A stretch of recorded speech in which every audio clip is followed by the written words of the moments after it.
5:01. Let's call this regular council meeting to order. We ask you to turn your phones down or off, and we'll have a roll call, please. Commissioner Edelman. Here. Commissioner Henderson. Here. Commissioner Morris. Commissioner Prentice. Here. Mayor Fitzgerald.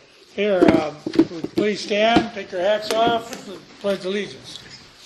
Pledge allegiance to the flag of the United States of America and to the republic for which it stands, one nation, under God, indivisible, with liberty and justice for all. Please remain standing. Don, please.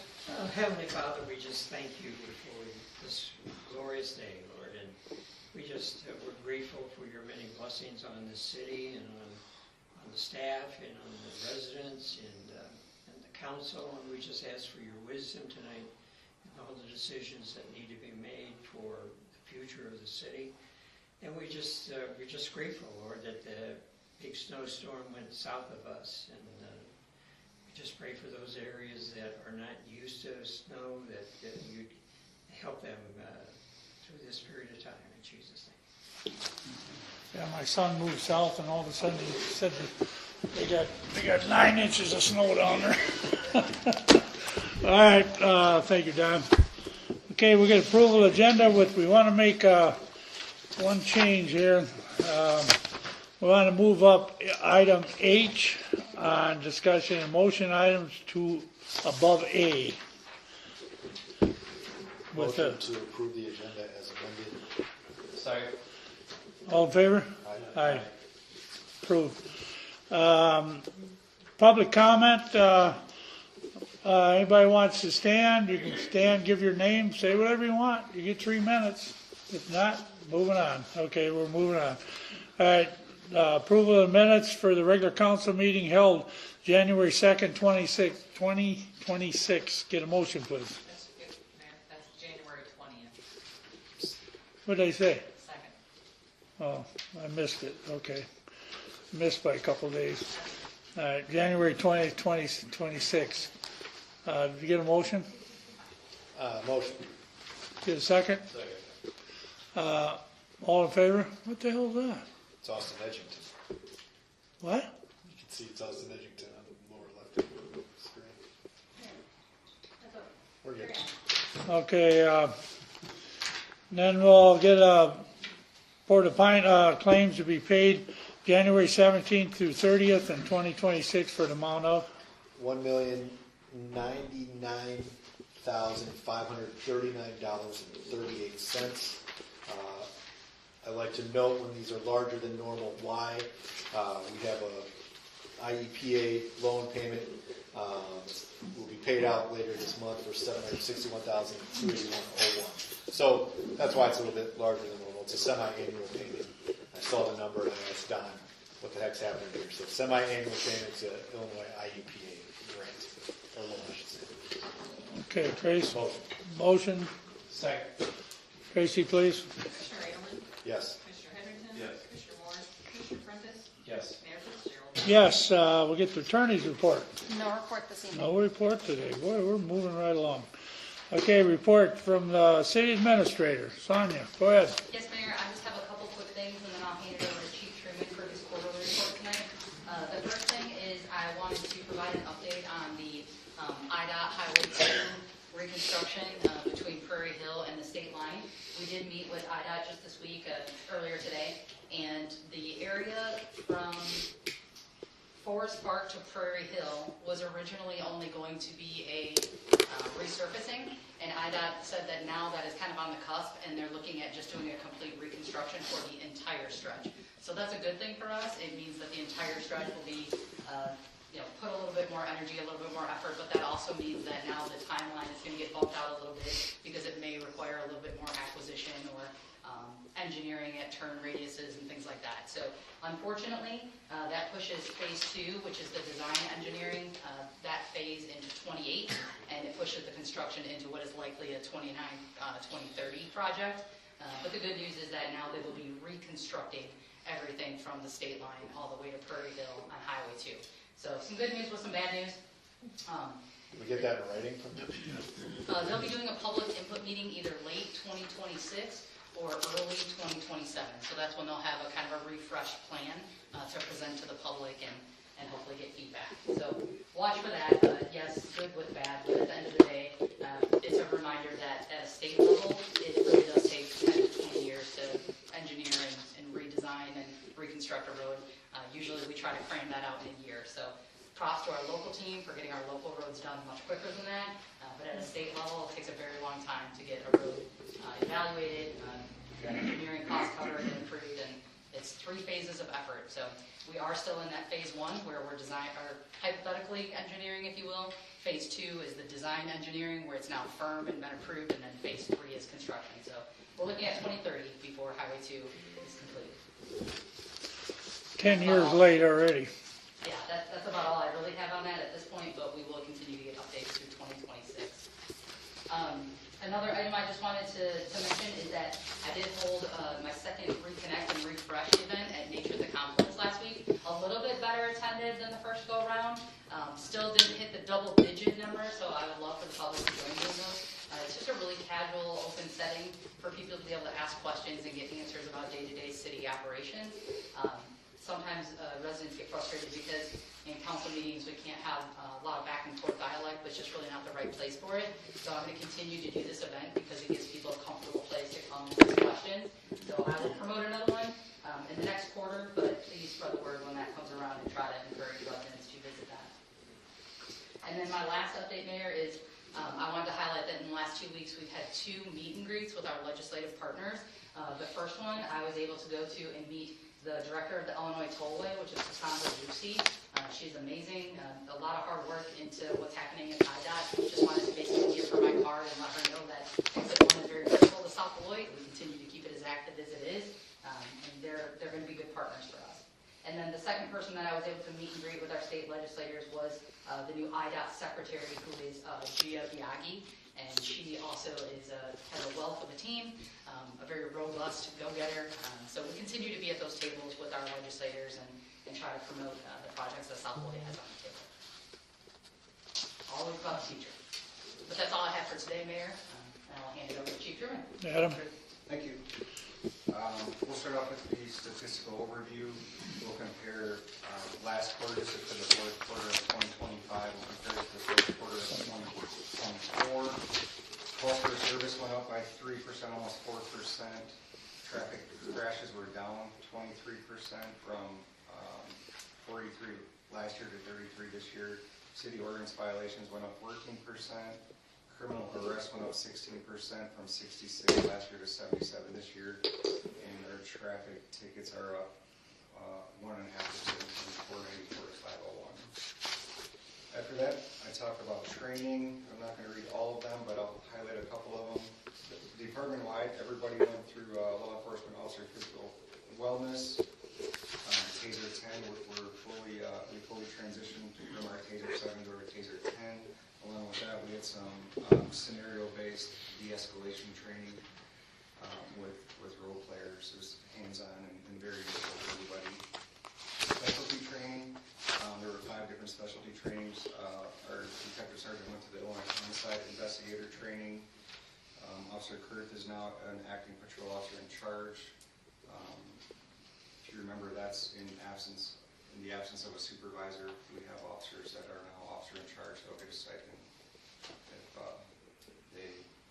they're the officer in charge for the day. And then Ramirez went through problem-based learning model of field training. He's now a field training officer. He can assist with training our new officers. The next few pages are just graphs about the statistics and the traffic crashes. Going to page 8, we talk about miscellaneous events and updates. We now currently have 22 sex offenders in South Beloit. 19 are African compliant, 2 are non-compliant.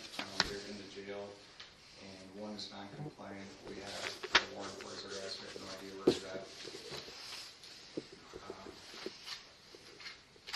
Ella has done 42 FOIA requests in the fourth quarter. We didn't do any tobacco compliance checks. That's only because we did the 3 checks prior to the fourth quarter. We seized 1 vehicle, and we received over $6,000 in seized funds from prior seizures. We recovered 3 stolen vehicles and assisted Rock County Sheriff's Office with the apprehension of a stolen vehicle.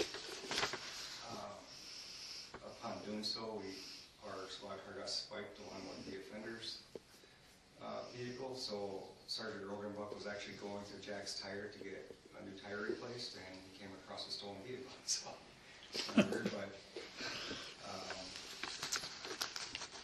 we were at the Fellowship Church picnic, trunk or treat in the city park, the tree lighting at the confluence, shop with a badge.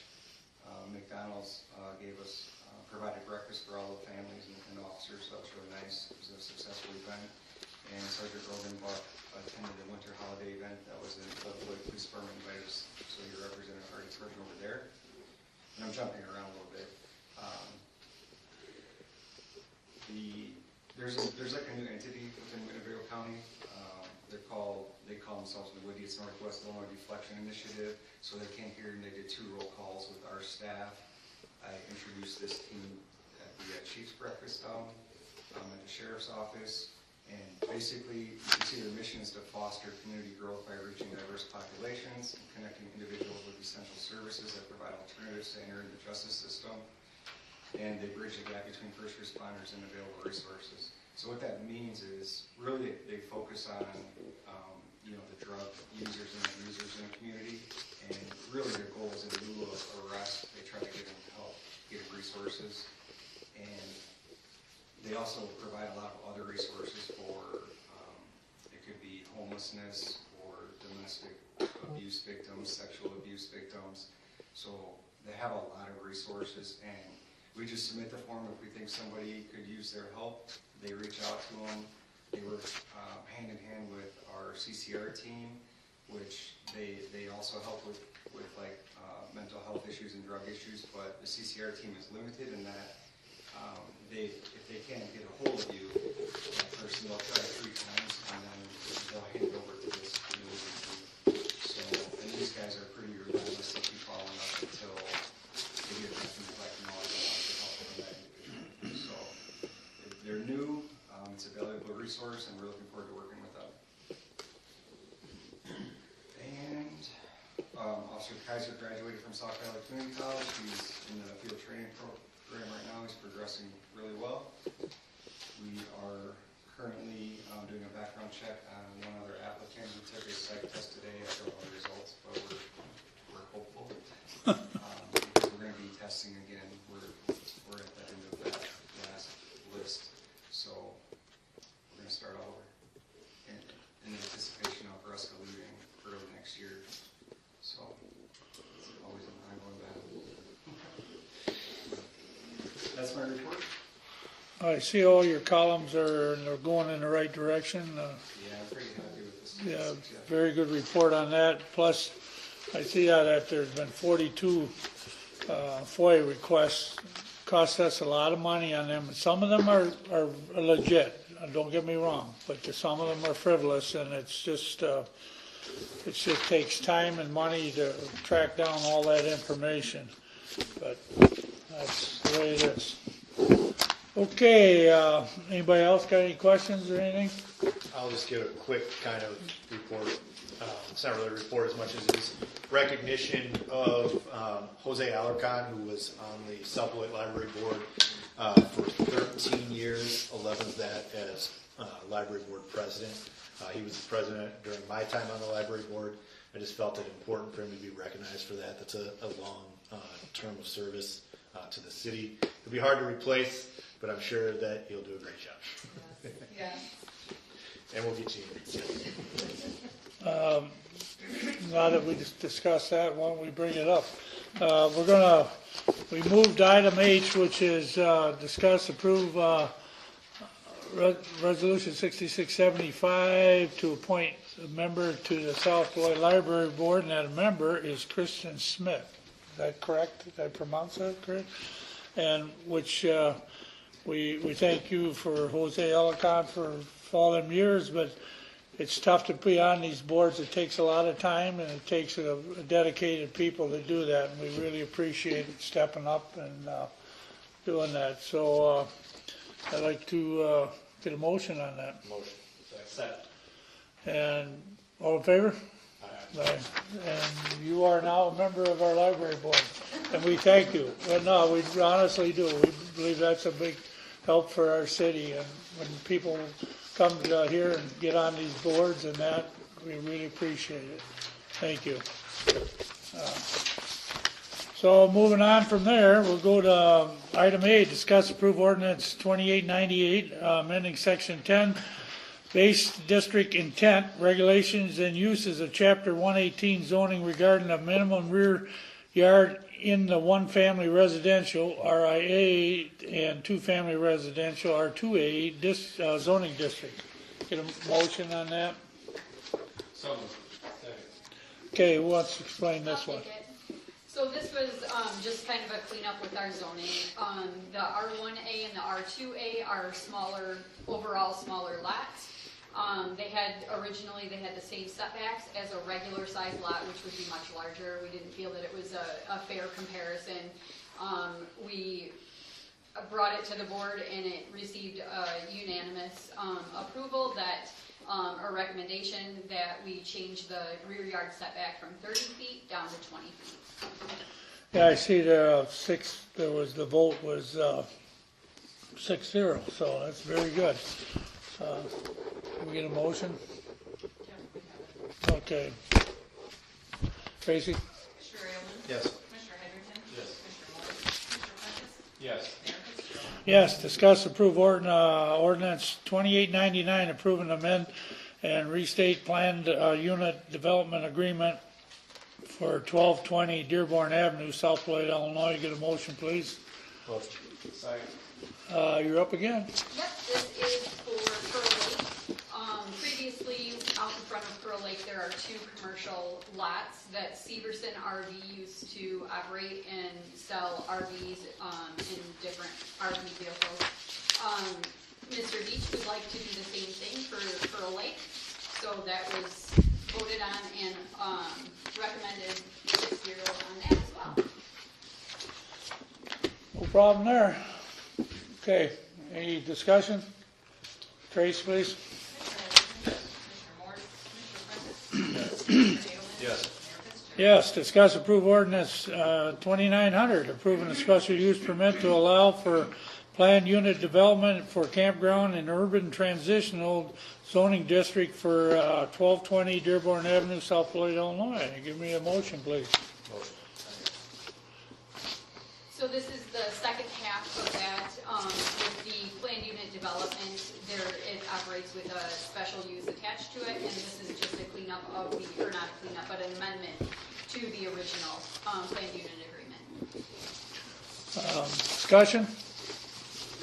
Tracy? Commissioner Prentice? Yes. Commissioner Aielman? Yes. Commissioner Heatherington? Yes. Commissioner Morris? Mayor Fitzgerald? Yes. Discuss approve resolution 6671, approving the First Amendment to the public-private partnership agreement with Metro Paramedic Service, Inc. Motion, please. So moved. This here is, I can cover it. Yeah, go ahead. Too, Mayor. So as the council may recall, with the agreement that was approved at the last meeting in January, the agreement was for a 3-year term. The agreement that was before you did lay out the cost for the services for year 1, but did not have language regarding how costs would be determined for year 2 or year 3 of the contract.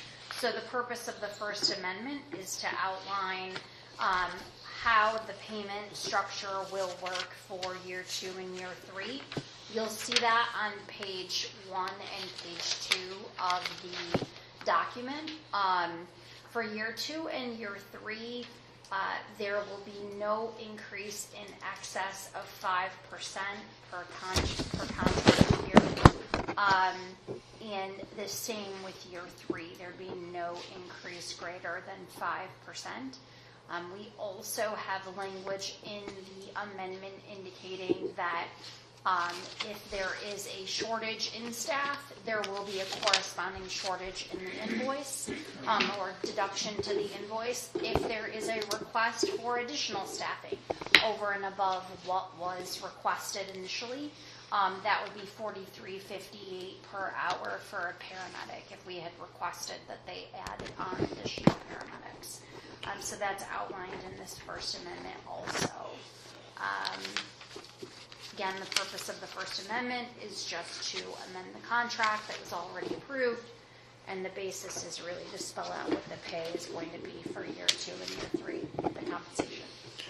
I see that would probably run around 70,000 each year if they raise it 5%, which is probably a good deal, I guess. But anybody else? I guess Tracy, please. Commissioner Edelman? Yes. Commissioner Heatherington? Yes. Commissioner Morris? Commissioner Prentice? Yes. Mayor Fitzgerald? Yes.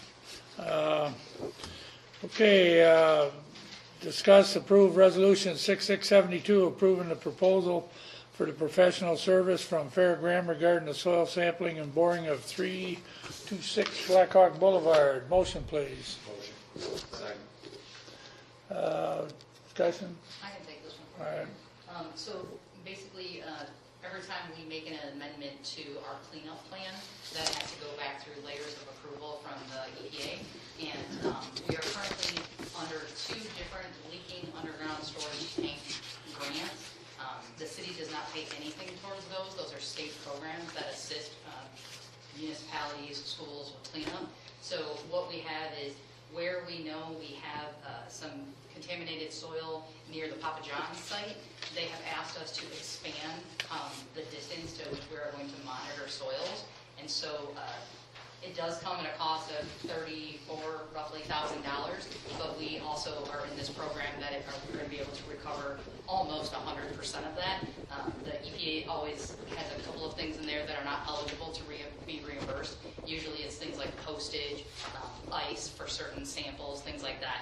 But it should be in the ballpark of 95 to 99.9% reimbursed. This program has cost us nothing.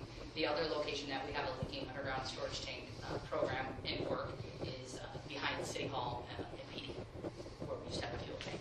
So those 2 programs cost us nothing, but we do have to pay up front and then be reimbursed through the state. Pretty expensive for 3 borings, 33,000, but It's continuous monitoring, so it's really between where that site is and where the old Primecast site is. They're just casting a larger net now to connect properties that they know have stormwater contamination. I understand. I just said it's pretty expensive. Anytime you get layers and layers of regulatory agencies, Yeah. it's really long there. Anybody else? Tracy, please. Commissioner Heatherington? Yes. Commissioner Morris? Commissioner Prentice? Yes. Commissioner Edelman? Yes. Mayor Fitzgerald? Yes, discuss approve 6673, approving the quote from Denora Water Technologies for service. Motion, please.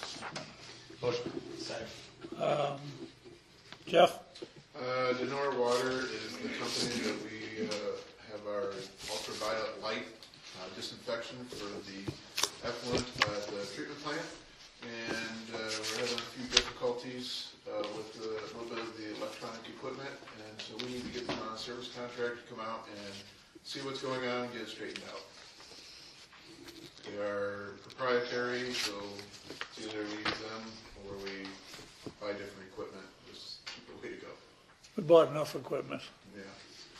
Okay, yeah, we gotta do what we gotta do. Anybody else? Tracy, please. Yes. Commissioner Heatherington? Yes. Commissioner Morris?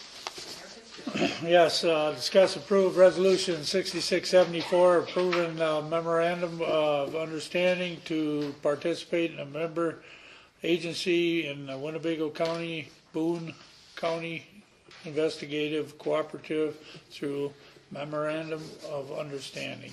Motion, please. Motion. Second. Is here, Adam? This used to be called the Winnebago Boone Integrity Task Force. From what I understand, it's more of a legality. They can't call it a task force anymore for certain reasons. And so they came up with this name. I don't think there's any significant changes to the agreement. Okay. Tracy, or anybody else? Tracy, please. Commissioner Edelman? Yes. Commissioner Heatherington? Yes. Commissioner Morris? And we done H. So, we've got to a point where we're gonna reconvene to open session, Closed session. to close section. We're gonna close the open section to reconvene. All right, so, we're gonna have to ask, are we staying here? Yeah. Yep. Okay, we're gonna have to We just ask need a- everybody to leave, so you guys are okay, we're all taken care of. We passed it, fine, and we thank you for coming, and come anytime. Enjoy your, come on in, we'll give you a seat. Motion to move into executive session. Second.